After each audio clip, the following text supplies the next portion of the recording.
seguir a Cristo. He decidido seguir a Cristo. No vuelvo atrás, no vuelvo atrás.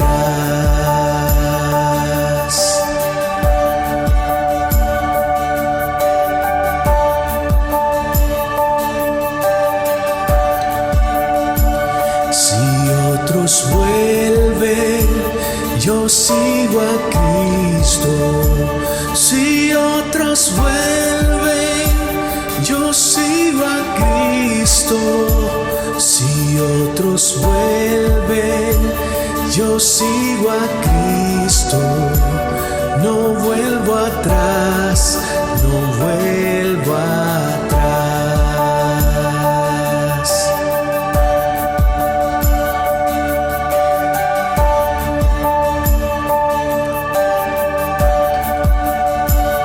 La cruz delante y el mundo atrás. La cruz delante y el mundo atrás. La cruz delante y el mundo atrás. No vuelvo atrás, no vuelvo atrás. No vuelvo atrás, no vuelvo atrás.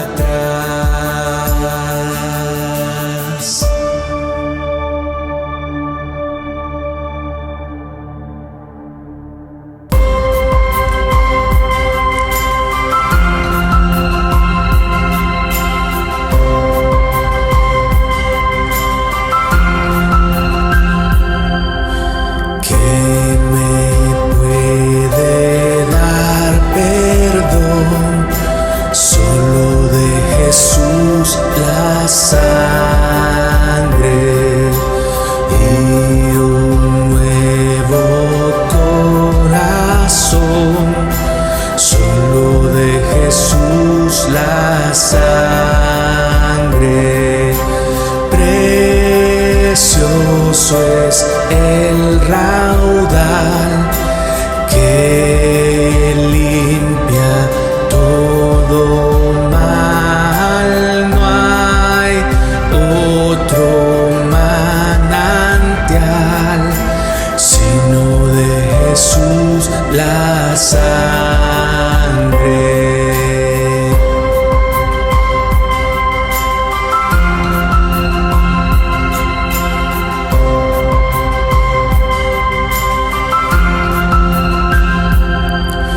Fue rescate eficaz, solo de Jesús la sangre.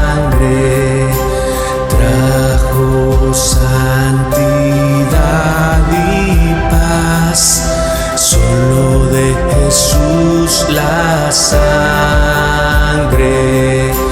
Precioso es el raudal que limpia todo mal. No hay otro manantial, sino de Jesús la sangre.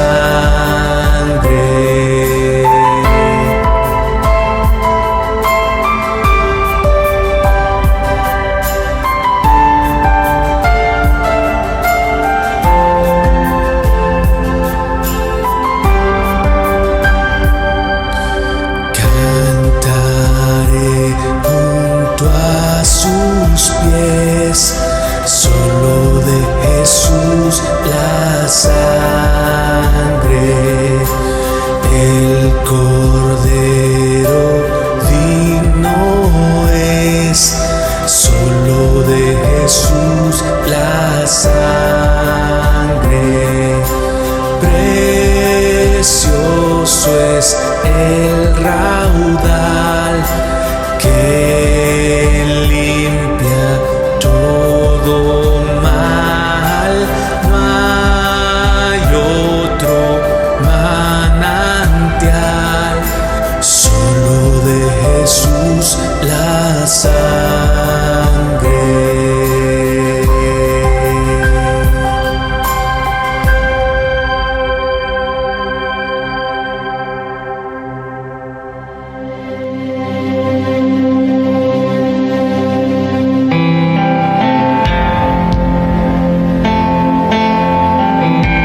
estás tocando mi corazón.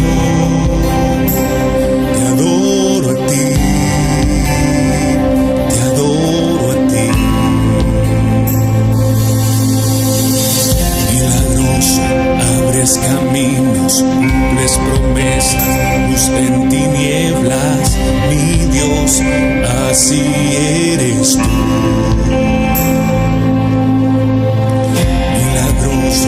Abres caminos, cumples promesas, luz en tinieblas, mi Dios, así eres tú. Aquí estás, sanando mi corazón. Te adoro a ti, te adoro a ti, renovando mi ser. Aquí estás, renovando mi corazón. Te adoro a ti, te adoro a ti, porque tú eres milagroso, abres caminos, cumples promesas, luz en tinieblas, mi Dios, así eres tú. Milagroso, abres caminos, cumples promesas, luz en tinieblas, mi Dios, así eres tú, así eres tú, así eres tú, así eres tú, así eres tú.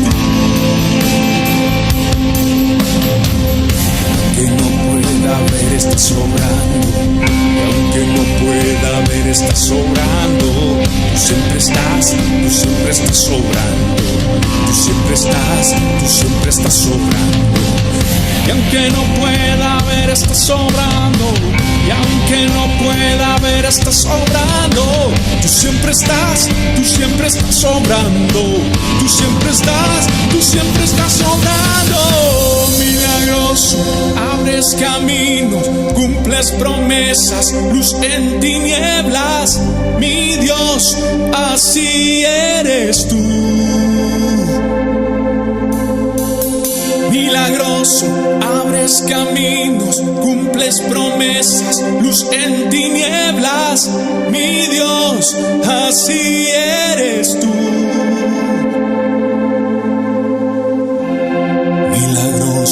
Abres caminos, cumples promesas, luz en tinieblas, mi Dios, así eres tú.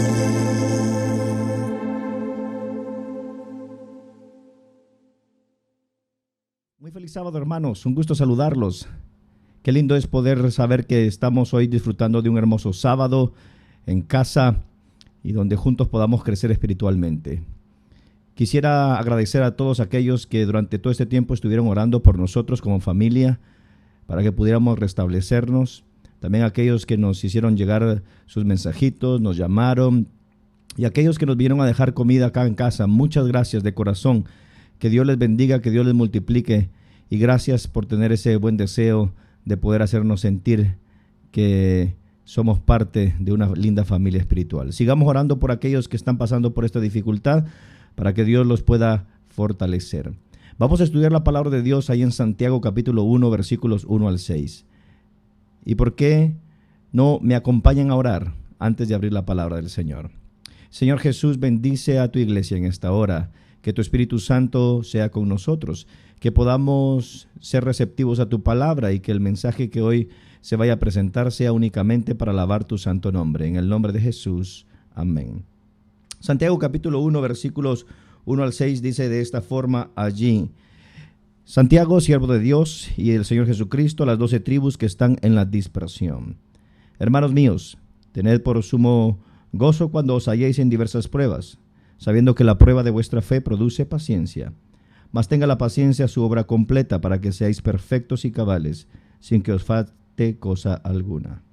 Y si alguno de vosotros tiene falta de sabiduría, pídala a Dios, el cual da a todos abundantemente y sin reproche, y le será dada. Pero pida con fe, no dudando nada, porque el que duda es semejante a la onda del mar, que es arrastrada por el viento y echada de una parte a la otra. Hoy quisiera hablar acerca de 3 cositas. Primero, quisiera hablar acerca de las pruebas, luego quisiera hablar acerca de la paciencia y luego sobre la sabiduría. Pero antes de hablar acerca de las 3 cositas que quiero hablar, que veo acá en el texto que recién leímos, quisiera dar un pequeño contexto acerca de lo que sucede o lo que sucedió o quién escribió esta carta a las diferentes personas que fueron escritas. Primero, la carta de Santiago fue escrita probablemente por el medio hermano del Señor Jesús. La tradición dice que el medio hermano del Señor Jesús fue el que escribió esta carta a las 12 tribus. Pero ¿cómo fue que el medio hermano del Señor Jesús se convirtió? Porque allí en el Evangelio nos dice que sus hermanos no creían en él, según San Juan 7:5.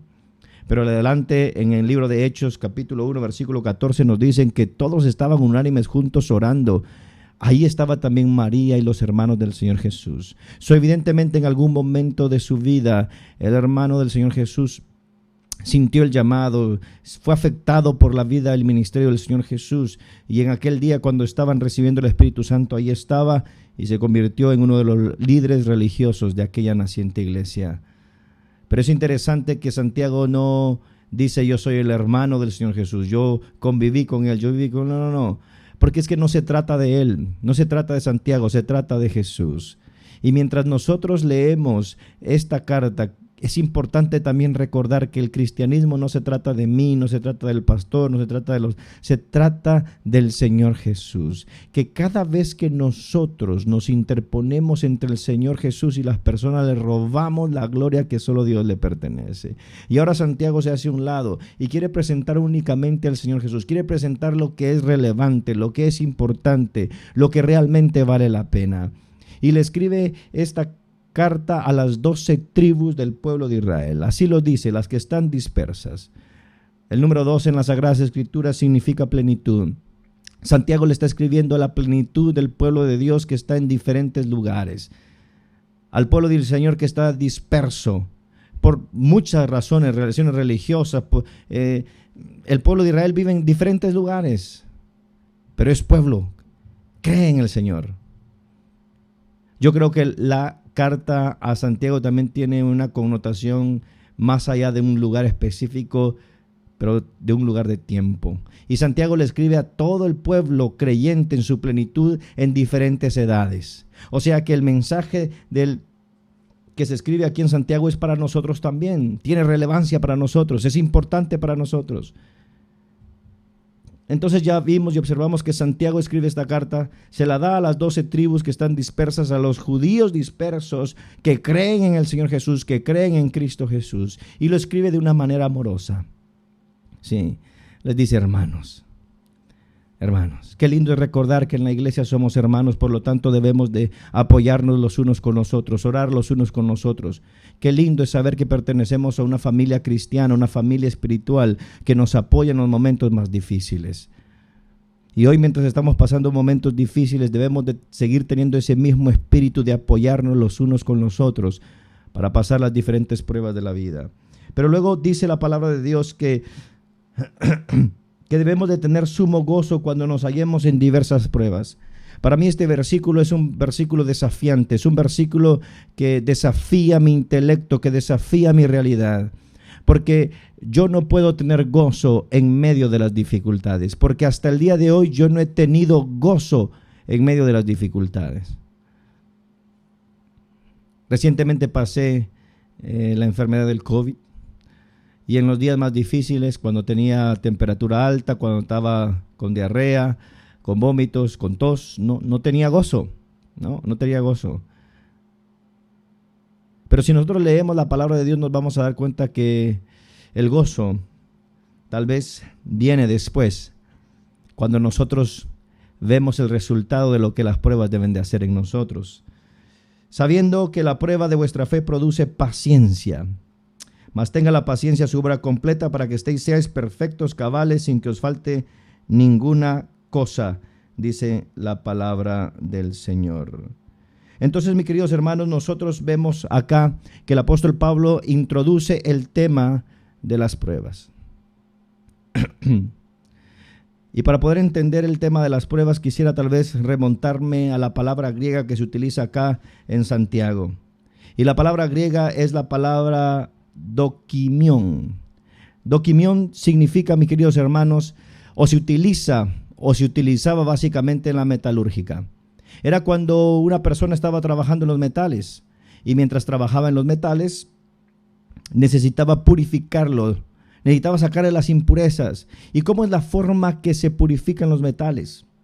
A través del fuego. Y entonces el fuego caliente hace que todas las impurezas de aquel metal salgan y empiecen a salir una tras otra. Pero ¿cuánto sabe aquella persona que está trabajando con los metales que aquel metal está listo? Es cuando él puede agarrar el metal y su rostro se refleja en aquel metal, ya sea oro o plata. Su rostro se refleja. Qué hermosa ilustración la que Dios nos pinta a través de esta palabra.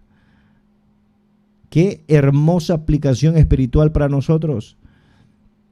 Significa que nuestra vida de pruebas es para sacar las impurezas, para sacar todo aquello que nos sirve, para que al final podamos reflejar el carácter de Cristo en nuestras vidas.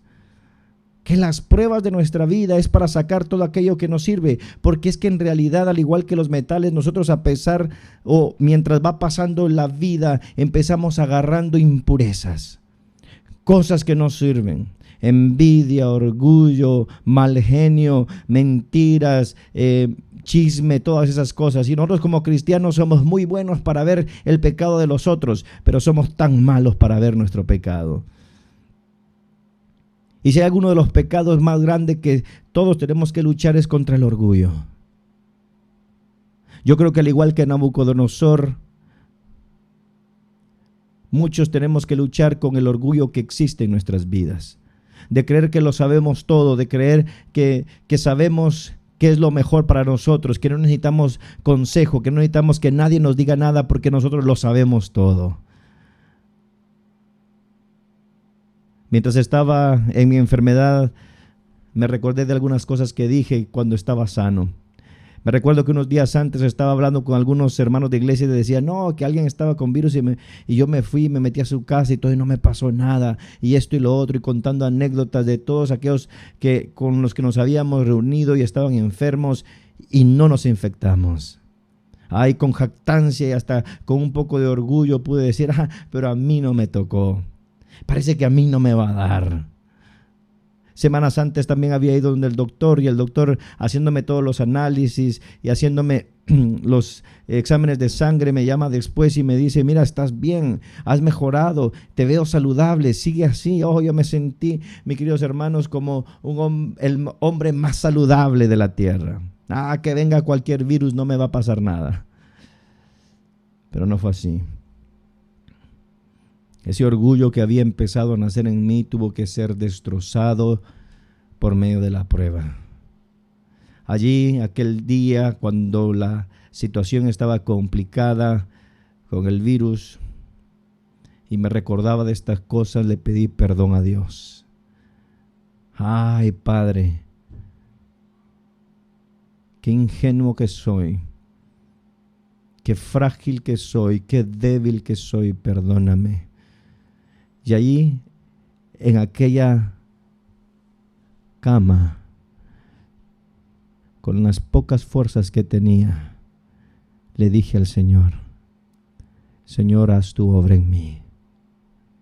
Haz tu obra en mí. Al igual que tal vez tu pastor has alcanzado o acarreado impurezas en tu vida que no te das cuenta. Que cuando pases por la prueba te vas a dar cuenta. Tal vez tu carácter tiene que ser refinado. Tal vez tu mente, tus ideas. Y en la prueba saldrán todas esas impurezas. Entonces ¿Por qué debemos de tomar las pruebas como sumo gozo? Porque Dios está trabajando en nosotros, porque Dios está sacando las impurezas, porque Dios no nos ha abandonado, porque Dios no se ha alejado de nosotros. Pero nosotros, cuando estamos por las pruebas, nuestra primera pregunta es: Señor, ¿por qué? ¿Dónde estás? ¿Por qué nos pasa esto? Pero en realidad nos está pasando porque Dios está con nosotros. Y yo, mis queridos hermanos, cuando estaba allí, batallaba con el Señor, dudaba del Señor, estaba teniendo conversaciones fuertes con el Señor. Y yo, ingenuo, hombre ingenuo, no me di cuenta que a pesar de mi mala actitud, Dios estaba conmigo. No me había abandonado, estaba allí. Y me iba a pasar a través de ese dolor, de esa enfermedad, no porque yo era bueno, sino porque Él es bueno. Las pruebas son para sacar las impurezas. Lo que Dios quiere hacer en nuestras vidas no es simplemente hacernos exitosos, hacernos felices, que tengamos todo lo que querramos. No. Él quiere hacerte como Él. Él quiere que seas un reflejo de Él. Y a través de las pruebas, de los sufrimientos, es como nos convertimos como Cristo Jesús. Dice que Él quiere que seamos maduros, completos, que no nos falte nada. ¿Y te has puesto a pensar alguna vez que es a través de las pruebas, de las dificultades de la vida, como nos convertimos más semejantes a Cristo Jesús? Sí, el propósito es ser como Cristo Jesús, mi querido hermano. Y toda prueba, todo dolor, todo lo malo que nos pasa en la vida, podemos utilizarlo para ser como el Señor Jesús. Elena de White, en Profetas y Reyes, página 44, nos dice: no es la copa vacía la que nos cuesta llevar, es la que rebosa, la que debe ser llevada con cuidado. En la aflicción, en la adversidad, pueden ocasionar pesar, pero es la prosperidad la que resulta más peligrosa para la vida espiritual. Sí, cuando pasamos pruebas y dificultades estamos cerca de Dios, hablamos con el Señor, batallamos con el Señor, pero cuando somos prósperos es cuando nos olvidamos de Dios, cuando lo tenemos todo, cuando no nos falta nada, muchas veces nos olvidamos del Señor. Quiera Dios que hoy en esta mañana todos podamos tomar la decisión de poder tener siempre al Señor presente en nuestras vidas. ¿Cómo te está cambiando el Señor? ¿Cómo te está purificando el Señor? ¿Cuántas impurezas el Señor está sacando de tu vida? ¿El proceso es doloroso? ¿Estás creciendo en medio del proceso? Ojalá que sí, ojalá que sí, ojalá que sí. Ojalá que Dios esté sacando las impurezas de tu vida para que puedas ser como Cristo Jesús. Pero después de hablar de las pruebas, nos dice la palabra de Dios que el fruto de la prueba es la paciencia. La palabra griega también nos da mucha luz con respecto a la paciencia, porque esa palabra significa constancia, firmeza, pero también paciencia. Y es que la prueba no solamente tiene que producir paciencia, de decir, voy a esperar en el Señor, sino también tiene que producir tenacidad. Tiene que producir esa firmeza de decir: yo estoy aquí, yo creo en mi Dios, yo voy a seguir adelante, voy a seguir confiando en Dios. Hay un ejemplo en las Sagradas Escrituras de paciencia y tenacidad a pesar de las dificultades de la vida, y es la vida de José. Sus hermanos lo vendieron, pero siguió creyendo en Dios, no se apartó del Señor. Llegó a la casa de Potifar, hizo lo mejor, y aquella mujer quiso engañarlo, pero siguió él siendo fiel a Dios. Siguió creyendo en el plan del Señor. Llegó a la cárcel, hizo lo mejor que pudo. La cárcel se transformó porque Dios estaba con él, dice la palabra de Dios. Y luego llegó su momento. Sí, pasaron muchos años porque Dios a través de la prueba lo estaba purificando. A través de la prueba lo estaba preparando. A través de la prueba le estaba dando todo lo que necesitaba para llegar a ser el segundo del mando en el país de Egipto. Llegó el momento y él se convirtió en el segundo al mando. Y luego, al encontrarse con sus hermanos, nos dice estas palabras ahí en Génesis 50:20: vosotros pensasteis mal contra mí, mas Dios lo encaminó a bien para hacer lo que vemos hoy, para mantener en vida a mucho pueblo.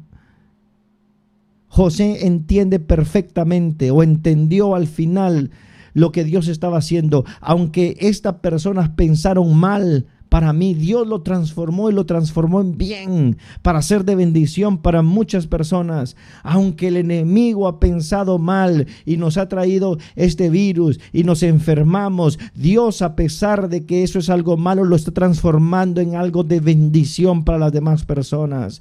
Yo quiero que mi experiencia de mi enfermedad por el COVID sea de bendición para muchas personas. Como lo diría alguien que lo puso en palabras que me cuesta entender, yo quiero que mi sufrimiento sea para la gloria de Dios.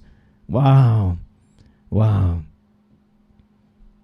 Y entonces, mis queridos hermanos, para poder llegar a entender eso hay que tener paciencia, hay que ser tenaces, hay que ser firmes. José no se desvió del propósito de Dios a pesar de que al principio las cosas no salían como él esperaba. Siguió confiando y caminó. Y entonces Dios no solamente lo prosperó, sino que también transformó su carácter para que fuera como el de Dios. Mis queridos hermanos, hay que tener paciencia para que sigamos siendo transformados. Hay que tener paciencia porque las cosas malas vendrán, pero seamos tenaces, firmes. Me gustaría contarte una experiencia de cómo yo he tenido esa fe tenaz, firme, pero no fue así. Cuando estaba pasando por el COVID, mis queridos hermanos, mi fe tambaleó. En esas noches desesperantes donde no podía dormir, pasé un par de noches sin dormir bien. Y entonces ya mi cuerpo estaba exhausto. Me acuerdo llegar a la cama y decirle: Señor, no aguanto más, tú tienes que hacer algo. No sé por qué me pasó, no sé por qué me abandonaste, no sé por qué sucedieron todas estas cosas. Y empecé a tener una batalla con el Señor, porque no entendía lo que estaba pasando. Dudé de Él, de su cuidado, de su protección. Me enojé con el Señor. Miserable pecador de mí. Sí. Ahora le entiendo, me arrepiento, le pido perdón al Señor por lo que hice. Porque en medio de mi lucha con el Señor, Él estaba allí. Nunca me dejó. Nunca se apartó de mí. Siempre estuvo ahí conmigo. Y a pesar que, al igual que Pedro, estoy dudando de Él, Él está allí, listo para perdonarme y para darme otra oportunidad. No tuve en ese momento la fe tenaz de persistir. Pero luego de haber pasado esa prueba y que el Señor me mostrara lo que pasó, me arrepentí y le dije al Señor: Señor, quiero vivir para servirte. Quiero mantenerme en este camino. Tú sabes que yo soy débil, tú sabes mis defectos y debilidades, pero con tu Espíritu Santo lo vamos a lograr. Mis queridos hermanos, tal vez al igual que tu pastor, tu fe está débil, tu fe ha tambaleado, o ya no tienes tanta fe.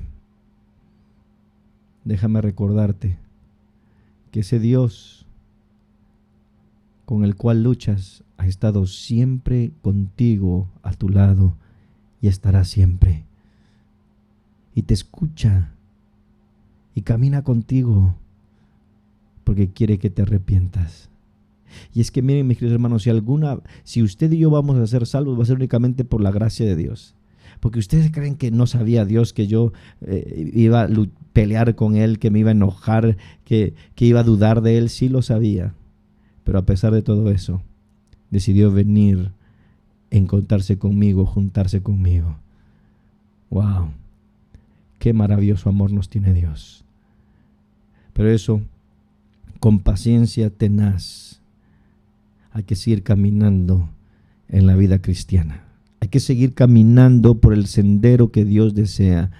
No importa si tienes mucha fe, si tienes poca fe, si apenas puedes caminar, sigue creyendo. Con lo poco que tienes, sigue confiando. Con la poca confianza que tienes, síguete aferrando a Dios. Que Dios, con lo poco que tienes, hará milagros. Mis queridos hermanos, Dios a través de esta prueba me ha demostrado que esta enfermedad tiene que ser para su gloria. Que cuando no tengo fe, Él me ama. Y que cuando tengo fe, me ama igual también. Que su amor no cambia por lo que yo hago o dejo de hacer. Que Él me sigue amando porque soy su hijo. Y que hay un lugar en la casa de Dios para mí, porque soy hijo de Dios. Y a pesar de que fracaso, a pesar de que tengo mis debilidades y a pesar de que me aparto, hay un lugar para mí en la casa de Dios porque Él me ama. Y la tercera cosa que quisiera hablar en esta mañana con ustedes, mis queridos hermanos, es la sabiduría. La palabra de Dios nos dice ahí que si a alguien le hace falta sabiduría, que la pida a Dios, el cual le va a dar en abundancia. Pero que hay que pedir con fe, porque el que no tiene fe es como las olas del mar. Sabiduría necesitamos. El principio de la sabiduría es el temor de Jehová, dice la palabra del Señor. Hemos hablado varias veces sobre la sabiduría. Hemos puesto el ejemplo acerca del hombre sabio y el hombre insensato. Sí, el hombre sabio es aquel que edifica su casa sobre la roca y el hombre insensato sobre la arena, en la historia de los niños. Pero muchas veces se nos olvida leer lo que dice el Señor Jesús antes de eso y cómo lo describe. El hombre sabio es aquel que oyendo la palabra de Dios la pone en práctica, pero el hombre insensato es aquel que escucha la palabra de Dios pero no la practica. Si la sabiduría, mis queridos hermanos, no es más que simplemente practicar lo que Dios nos dice o lo que Dios nos deja en su palabra. Por eso hoy quiero invitarte a que seas una persona sabia, que busques la sabiduría, que la pidas. Tal vez necesitas sabiduría para tratar a tu esposa, para arreglar tus problemas matrimoniales. Tal vez necesitas sabiduría para lidiar con tus hijos, con tus hijas. Tal vez necesitas sabiduría para lidiar con tu propia enfermedad. Tal vez necesitas sabiduría para lidiar con tu propio estado emocional. Hoy salió una estadística que nos mandaron allí a la conferencia para los pastores con los jóvenes. Nos decían que aproximadamente un 70% de los jóvenes sufren estrés, pero que solamente un 13 o un 15% de los padres admiten que los jóvenes están estresados. Padre, tus hijos también están estresados. Para ellos también es difícil esta situación. Ayudémoslos para que como padres podamos también ser una fuerza espiritual para ellos. Se necesita mucha sabiduría para saber cómo vamos a actuar de aquí en más en adelante. Se necesita mucha sabiduría para poder tomar buenas decisiones y necesitamos el Espíritu Santo de Dios para eso. Por eso, si alguien necesita sabiduría, pídela a Dios, el cual las dará y dará en abundancia. Nótese que la Biblia dice que hay que pedir con fe y que Dios nos va a dar. Yo creo que Dios quiere darnos sabiduría y la necesitamos. Querida familia, pidamos sabiduría a Dios. Pidámosle a Dios que nos dé la sabiduría que necesitamos. Estamos entrando en una etapa linda de nuestra iglesia en términos evangelísticos. El día de mañana vamos a empezar nuestros 21 días de oración. A través del Facebook y el YouTube personal, vamos a empezar los 21 días de oración a las 6 de la mañana. Ojalá que puedas conectarte. Ojalá que puedas conectarte para que oremos juntos, para que escuchemos tus necesidades y juntos podamos orar. Pero del 7 al 14 vamos a tener una semana de entrenamiento para la iglesia para que podamos cumplir la misión. Estará con nosotros el pastor Rubén Ramos, estarán algún representante de la Voz de la Esperanza, el pastor José Espósito, Junior Kelly Marchena, el pastor Roger Hernández, el pastor Arnaldo Cruz va a cerrar el día viernes. Esto está diseñado para nosotros, para nuestra iglesia, para que revivemos espiritualmente. Y luego el 20 tendremos nuestra campaña con el pastor Enrique Yacante. Sí, queremos que algunos vengan a la iglesia, pero por favor seamos ordenados, déjennos saber para que no entremos en ningún problema. Aquellos que quieran venir a la iglesia y escuchar en vivo, las puertas estarán abiertas de nuestra iglesia. Seguramente Dios tendrá personas ya destinadas para que se entreguen al bautismo. Oremos por ellas. Oremos. Mis queridos hermanos, que Dios pueda bendecirlos. Que la paz de Cristo quede en su corazón y gracias porque a pesar de todas estas desgracias seguimos ahí siendo fieles al Señor. Permítanme orar por cada uno de ustedes. Padre eterno, en esta hora queremos agradecerte porque por medio de las pruebas nos purificas. Pedirte de todo corazón, Padre Celestial, que podamos tener esa paciencia, esa tenacidad de seguir confiando en ti a pesar de las dificultades. Y que aun cuando tambalee nuestra fe, cuando tengamos dudas, podamos arrepentirnos y saber que siempre habrá un lugar en la casa de Dios para nosotros. Padre Celestial, pedimos por sabiduría, porque muchas veces no sabemos cómo reaccionar, cómo tratar, cómo solucionar nuestros problemas y necesitamos de ti. Ayúdanos a aplicar tu palabra a nuestra vida para que seamos sabios. Bendice a esta iglesia en el nombre de Jesús. Amén. Dios los bendiga. Feliz sábado, que disfruten como familia y un fuerte abrazo